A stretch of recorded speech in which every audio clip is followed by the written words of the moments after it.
එක අවස්ථාවක අපි දැක්ක දුම් ගහන කියලා කිව්වම ලෙඩු 10ක්වත් ඉන්න ඕන කියලා කියනවා දුම් ගහන. ඉතින් එහෙම ලෙඩු 10ක් ඉන්න ඕනේ නැහැ දුම් ගහන්න. ඉතිහාසය එහෙම කරේ නැහැ.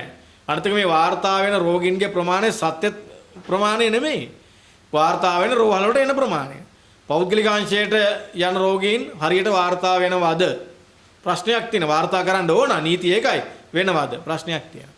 ඊළඟට ප්‍රතිකාර නොගෙන උණ හැදිලා හරි ඉන්න රෝගීන් කොච්චර ඉන්නවද නිවෙස්වල? ඊළඟ ඩෙන්ගු හැදිලා ගෙදරම සුව වෙන රෝගීනුත් ඉන්නවා. ඒකත් අනතුරක්. ඉතින් ඒ වගේ රෝගීන් මේ ප්‍රමාණය වැඩි වෙන්න පුළුවන් විවිධ විදියට. ඉතින් මේක ඒවත් ගැන කල්පනා කරලා පාලනය කරන එක අතිශය වැදගත් කාරණයක් විදිහට අපි දකිනවා.